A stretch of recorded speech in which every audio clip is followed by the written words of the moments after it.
Bismillahirrahmanirrahim. Selamat berjumpa kembali bersama saya di Buah Kita Channel. Sebelumnya saya ucapkan Assalamualaikum warahmatullahi wabarakatuh. Salam sejahtera selalu. Semoga kita semua selalu dalam lindungan dan limpahan rahmat Allah Subhanahu wa Ta'ala. Amin ya rabbal alamin. Pada kesempatan kali ini saya akan berbagi tentang bagaimana cara mengatasi pohon lengkeng yang stuck pertumbuhannya. Tapi sebelumnya, bagi yang mau mendukung channel ini bisa dengan cara mensubscribe dan mengaktifkan tombol lonceng serta tonton video ini hingga selesai.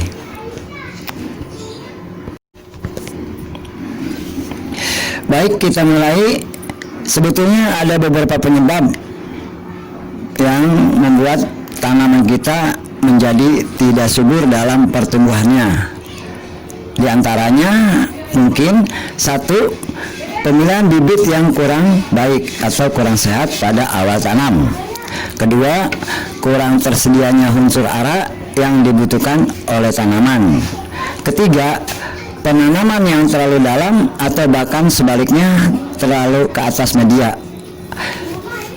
Keempat, perawatan di sini saya bagi ada beberapa bagian ya.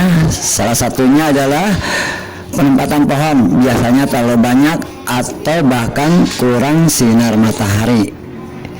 Kedua, penyiraman, intensitas dan kualitas air yang diberikan pada tanaman cukup atau tidak atau bahkan berlebihan yang membuat tanah menjadi basah, bacek dan akar menjadi kurang subur. Kemungkinan kalau dibiarkan akan menjadi busuk. Ketiga, pemberian pupuk yang kurang tepat, tidak sesuai dengan umur tanaman.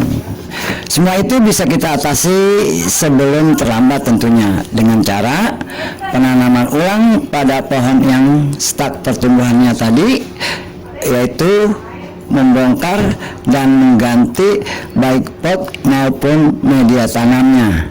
Di sini akan saya coba untuk memaparkan bagaimana saya membongkar dan menanam kembali pohon kelengkeng saya yang juga agak stuck pertumbuhannya menurut saya.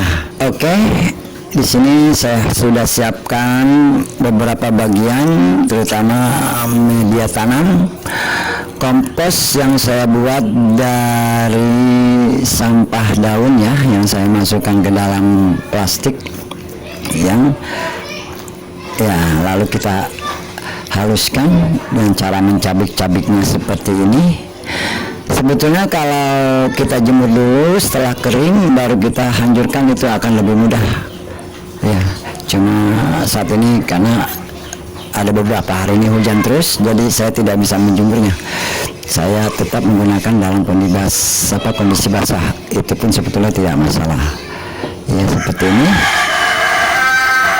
Cabik-cabik hingga halus. Nanti akan kita gunakan untuk di bagian dasar bagian bawah pot. Ya, sebagai pelapis media tanam agar menjadi lebih poros. Nah, seperti ini bentuknya setelah kita cabik-cabik. Oke. Lalu kita lanjutkan dengan mulai menyiapkan pot. Oh ya, jangan lupa pot ini harus dikasih lubang di bagian dasar bawah, dan lubang itu harus cukup agar nantinya air dapat mengalir dengan lancar. Media menjadi poros dan tidak bacek tentunya. Mudah-mudahan akar akan subur. Kita masukkan kompos daun yang kita sudah busukkan dan kita haluskan tadi ke bagian dasar, kurang lebih 2-3 cm saja sudah cukup, karena nantinya kita akan meletakkan seperti ini ya.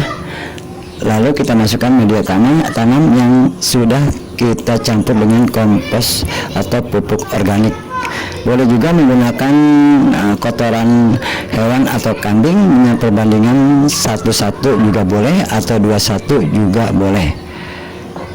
Ini saya akan, ini pohon kelengkeng saya yang saya akan ganti ya, akan tanam ulang. media tanamnya. Dulu saya menanamnya di toples sosis karena menurut saya akan lebih mudah untuk mengontrol perakaran, perkembangan akar. Ini juga bagus sebetulnya, cuma kurang pesat aja menurut saya untuk perkembangannya. Ya, seperti ini bagus sebetulnya. Ya seperti ini akarnya. Tidak terlalu banyak memang, cuma sekedar hidup. Lalu kita masukkan ke dalam pot yang tadi sudah kita kasih lapisan dasar kompos daun dan sebagian tanah di bagian atasnya. Kita masukkan juga tanah lagi, lalu kita selipkan atau kita masukkan di sisi keliling dari bagian pot kompos daun tadi. Ini yang saya bilang tadi, karena saya akan meletakkannya atau menaruhnya, menambahkannya di bagian tengah pot, di bagian keliling pinggir sisinya ya. Ya, setelah itu baru kita masukkan media tanah dan pupuk organik tadi hingga merata. Oh ya, jangan terlalu penuh, karena pot ukurannya 20 atau 25 ini yang saya gunakan. Kita hanya menanam dan kita tidak penuh ya, sekitar 2-3 cm saya sisakan nantinya agar memudahkan penyiraman. Setelah kita tanam, kita taruh di tempat yang agak rindang atau teduh yang terhalang dari sinar matahari langsung.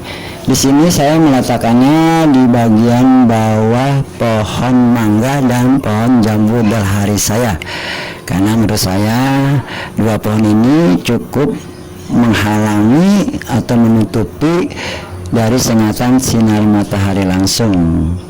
Dan nah seperti ini. Setelah kita letakkan tempatnya, baru kita menyiramnya. Tujuannya agar akar setelah kita siram tidak bergerak, karena kalau kita siram sebelum kita pindah ke tempat yang kita meletakkan, nantinya akar akan mudah bergerak dan itu kemungkinan akan membuat pohon menjadi stres ya. Di sini kita siram. Oh ya, sebetulnya saya ada 3 pohon ya, cuman yang tadi saya saya demokan cuma 1 ya. Ini saya diletakkan di tempat yang teduh seperti tadi saya bilang, di bawah pohon mangga dan pohon jambu dalhari saya. Saya tidak akan pindah lagi sampai perkembangannya nanti kelihatan bagus. Ini kita siram sampai airnya mengalir ke dasar pot di bagian bawah pot. Nah ini kita bisa lihat ya, pot yang 1 dan ini juga pot yang kedua. Kita siram sampai basah ya, seperti ini sampai mengalir ya. Tidak mengapa dia agak menggenang sebentar, dipastikan yang penting jangan lebih dari 5-10 menit dia sudah meresap.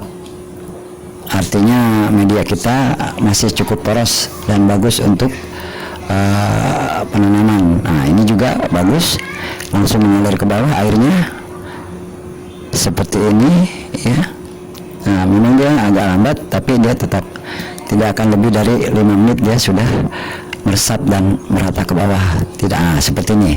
Ini sudah tiris semua, sudah turun semua airnya. Artinya media kita ini sangat bagus dan poros. Seperti ini juga, tidak ada beberapa menit sudah langsung airnya habis. Seperti ini. Dan ini yang ketiga seperti tadi juga sama, kita siram dengan merata hingga dia keluar airnya ke dasar pot ya, air penyiraman kita, dan itu membuktikan sudah sangat poros. Itu sangat bagus sekali ya, seperti ini ya, ada sangat deras mengalir ya, bagus untuk media tanam. Nah ini sudah langsung tiris, walaupun cuma beberapa saat, belum ada beberapa menit ya. Kita berani menyiram dengan agak basah. Oke. Nah seperti ini ya. Selanjutnya kita tunggu perkembangannya. Nanti mungkin kalau memang dia bagus, akan saya upload kembali videonya bagaimana hasilnya dari yang penanaman ulang yang kita lakukan tadi, dan saya berharap video ini bisa berguna bagi kita semua, khususnya pencinta tanaman buah yang saya lakukan di sini. Akhir kata saya ucapkan wassalamualaikum warahmatullahi wabarakatuh.